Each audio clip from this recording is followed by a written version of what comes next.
ਬਿਸਮਿਲ੍ਲਾ ਰਹਿਮਾਨ ਰਹੀਮ ਜੀ ਦੋਸਤੋ, ਅਸੀਂ ਦੁਬਾਰਾ ਨਵੀਂ ਵੀਡੀਓ ਦੇ ਨਾਲ ਆਪਣੇ ਭੈਣਾਂ ਭਰਾਵਾਂ ਦੀ ਖਿਦਮਤ 'ਚ ਹਾਜ਼ਰ ਹੋਏ ਹਾਂ। ਅੱਜ ਦੀ ਜਿਹੜੀ ਸਾਡੀ ਵੀਡੀਓ ਹੈ ਉਹ ਉਹਨਾਂ ਬੱਚਿਆਂ ਵਾਸਤੇ, ਉਹਨਾਂ ਮਾਵਾਂ ਵਾਸਤੇ ਵੇ ਜਿਨ੍ਹਾਂ ਦੇ ਸਿਰ ਵਿੱਚ ਖਾਸ ਤੌਰ ਤੇ ਜਿਹੜੇ ਬੱਚੇ ਸਕੂਲ ਜਾਂਦੇ ਨੇ। ਅਕਸਰ ਬਾਬਾ ਜੀ ਉਹਨਾਂ ਦੇ ਸਿਰ ਵਿੱਚ ਬਹੁਤ ਜ਼ਿਆਦਾ ਜੂਆਂ ਹੁੰਦੀਆਂ ਨੇ ਜੀ ਔਰ ਉਹ ਬੱਚੇ ਸਕੂਲ ਕਲਾਸ 'ਚ ਬੈਠਦੇ ਨੇ, ਪੜ੍ਹਾਈ ਵਾਲੇ ਪਾਸੇ ਘੱਟ ਤਵੱਜੋ ਹੁੰਦੀ ਹੈ, ਸਿਰ ਨੂੰ ਜਾਂ ਖੁਜਲਦੇ ਰਹਿੰਦੇ ਨੇ। ਇੰਜੀ ਗੱਲ ਨਾ ਬਿਲਕੁਲ। ਔਰ ਬਾਅਦ ਦਫਾ ਇਹ ਔਰਤਾਂ ਨੂੰ ਜਿਹੜਾ ਨਾ ਮਹਿਫਲ 'ਚ ਬੈਠੇ ਹੁੰਦੇ तो ਉਹ ਪਿੱਛੇ ਗਿੱਚੀ ਦੇ ਪਿੱਛੇ ਜਿਹੜਾ ਹੱਥ ਮਾਰਦੇ ਰਹਿੰਦੀਆਂ ਨੇ। ਬਿਲਕੁਲ ਬਿਲकुल ਕੀ ਖਿਆਲ ਹੈ? ਬਿਲकुल ਇਹ ਜਿਹੜਾ ਮਰਜ਼ ਹੈ ਨਾ, ਇਹ ਮਹਿਫਲ ਦੇ ਆਦਾਬ ਦੇ ਵੀ ਖਿਲਾਫ ਹੈ। ਬਿਲकुल ਹਾਂਜੀ ਬਿਲकुल। ਤੇ ਇਸ ਵਾਸਤੇ ਕਿ ਅੱਜ ਭਰਾ ਵੀ ਭੈਣਾਂ ਵੀ ਬੱਚੇ ਵੀ ਉਹਨਾਂ ਸਾਰਿਆਂ ਵਾਸਤੇ ਜਿਹੜੇ ਕਿ ਕਿਸ ਵਜ੍ਹਾ ਨਾਲ ਜੂਆਂ ਮੰਡੀਆਂ ਨੇ। ਹਾਂਜੀ ਔਰ ਇਹਦਾ ਇਲਾਜ ਠੀਕ ਹੈ ਔਰ ਇਹਨਾਂ ਦਾ ਪਰਹੇਜ਼ ਜਿਹੜਾ ਨਾ ਉਹ ਦੱਸਣਾ ਬੱਚਿਆਂ ਵਾਸਤੇ ਵੀ ਸਿਆਣਿਆਂ ਵਾਸਤੇ ਵੀ ਕੀ ਹੈ ਤੇ ਪੇਟੈਂਟ ਨੁਸਖਾ इंशाल्लाह ਜਿਹੜਾ ਕਿ ਜੂਆਂ ਸਿਰ ਤੋਂ ਖਤਮ ਹੋ ਜਾਣਾ इंशाल्लाह। ਹਾਂਜੀ, ਅੱਗੋਂ ਜੂਆਂ ਨੇੜੇ ਨਾ ਆਉਣ। ਇਸ ਤਰ੍ਹਾਂ ਦਾ ਨੁਸਖਾ ਜਿਹੜਾ ਤੁਸੀਂ ਦੱਸਣਾ ਠੀਕ ਹੈ ਜੀ। जी अस्सलाम वालेकुम रहमतुल्लाहि व बरकातहू। भट्ट साहब होरां ने बहुत अच्छे अल्फाज इस्तेमाल किए हैं।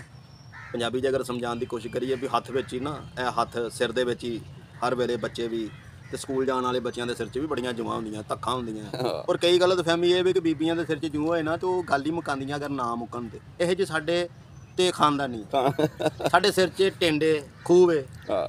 वो बड़ा ना अजीब जिहा गल्लां सुन के ते बड़ा तजब जिहा ਹੁੰਦਾ ਹੈ ਕਿ ਪੜ੍ਹੇ ਲਿਖੇ ਬੰਦੇ ਵੀ ਇਹ ਗੱਲਾਂ ਕਰਦੇ ਨੇ। ਜੂਆਂ ਮਕਾਨ ਦਾ ਇੱਕ ਐਸਾ ਨੁਸਖਾ ਕਿ ਤੁਸੀਂ ਭੱਟ ਸਾਹਿਬ ਇੰਜ ਕਰਕੇ ਜਿਹੜੇ ਬੰਦੇ ਨੇ ਸਿਰ ਤੇ ਲਾਣਾ ਹੈ, ਹਾਂਜੀ 30 ਸਕਿੰਟਾਂ 'ਚ ਪਟਕ ਪਟਕ ਪਟਕ ਦੀ ਆਵਾਜ਼ ਉਸੇ ਟਾਈਮ ਕੀ ਬਾਤ ਹੈ। ਜੂਆਂ ਥੱਲੇ ਅੱਲਾ ਦੀ ਮਿਹਰਬਾਨੀ ਨਾਲ ਤੁਹਾਡੇ ਆਡੀਅנס ਦੇ ਨਜ਼ਰ ਕਰ ਰਹੇ ਆ ਨੁਸਖਾ ਤੇ ਇੱਕ ਤੋਂ ਦੋ ਵਾਰੀ ਲਾਣਾ ਬਸ। ਜਿਹੜਾ ਬੰਦਾ ਕਹਿੰਦਾ ਨਾ ਕਿ ਮੇਰੇ ਜੂਆਂ ਮੁੱਕਦੀਆਂ ਹੀ ਨਹੀਂ, ਧੱਖਾਂ ਮੁੱਕਦੀਆਂ ਹੀ ਨਹੀਂ, ਖੁਸ਼ਕੀ ਮੁੱਕਦੀ ਨਹੀਂ, ਮੇਰੇ ਸਿਰ 'ਚ ਜੂੰ ਹੀ ਬੜੀ ਹੈ, ਵਾਲ ਇੱਕ ਨਾ 20 ਚਮੜੀਆਂ, ਦੱਸਿਆ ਇੰਜ ਜਿਵੇਂ ਦਾਣੇ ਭੁੱਜੇ ਜਾਂਦੇ ਨੇ, ਕੜਕ ਕੜਕ ਦੀ ਆਵਾਜ਼ ਉਸੇ ਟਾਈਮ ਪਾਟ ਕੇ ਜੂਆਂ ਥੱਲੇ।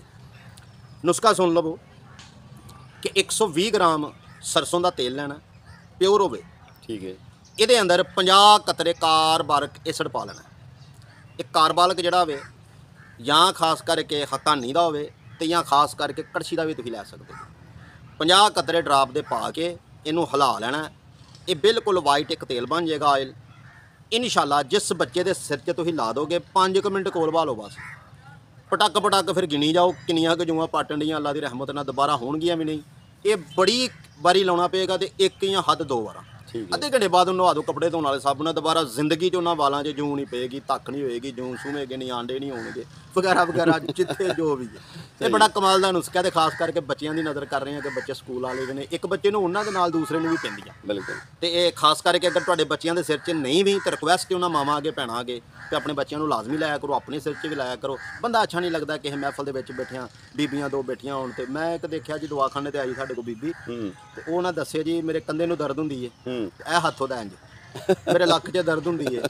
ਤੇ ਮੈਂ ਢੀਕਾਂ ਵੀ ਮੈਨੂੰ ਦੱਸੇ ਵੀ ਯਾਨੀ ਕਿ ਮੇਰੇ ਸਿਰ 'ਚ ਵੀ ਦਰਦ ਹੁੰਦੀ ਹੈ, ਉਹ ਨਾ ਮੈਨੂੰ ਦੱਸੇ।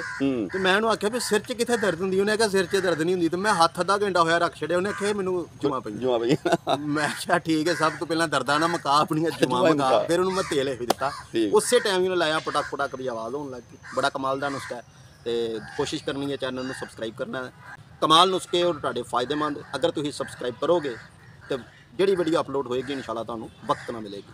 ਔਰ ਦੂਸਰਾ ਜਿਹੜਾ ਨਾ ਅਸੀਂ ਹਰ ਵੀਡੀਓ 'ਚ ਕਹਿੰਦੇ ਹਾਂ ਕਿ ਜਿਹੜੇ ਸਾਡੇ ਦੋਸਤ ਤਸ਼ਖੀਸ ਕਰਾਉਣਾ ਚਾਹੁੰਦੇ ਨੇ ਉਹ WhatsApp ਨੰਬਰ ਚੱਲੇਗਾ, ਉਸ 'ਤੇ ਤੁਸੀਂ ਜਿਹੜਾ ਨਾ WhatsApp 'ਤੇ ਕਾਲ ਕਰਕੇ ਮੈਸੇਜ ਕਰਕੇ ਆਪਣੀ ਤਸ਼ਖੀਸ ਕਰਾ ਸਕਦੇ ਹੋ। ਉਹਦੀ ਜਿਹੜੀ ਫੀਸ ਹੈ 300 ਰੁਪਏ ਰੱਖੀ ਹੈ ਔਰ ਇਨਸ਼ਾਅੱਲਾ ਉਹਦਾ ਜਿਹੜਾ ਇਲਾਜ ਵੀ ਉਹ ਵੀ ਇਨਸ਼ਾਅੱਲਾ ਅਗਰ ਕੋਈ ਕਰਵਾਉਣਾ ਚਾਹੇਗਾ ਤਾਂ ਇਨਸ਼ਾਅੱਲਾ ਡਿਲੀਵਰੀ ਜਿਹੜੀ ਨਾ ਉਹਦੇ ਘਰ ਤੱਕ ਪਹੁੰਚ ਜਾਏਗੀ ਇਨਸ਼ਾਅੱਲਾ ਮਾਲਿਕ ਦੀ ਜੀ। ਰਹਿਮਤ ਨਾਲ। ਇਸ ਦੇ ਨਾਲ ਸਾਨੂੰ ਇਜਾਜ਼ਤ ਦਿਓ ਜੀ। ਰੱਬ ਰੱਖਾ ਜੀ। ਅੱਲਾ ਹਾਫਿਜ਼।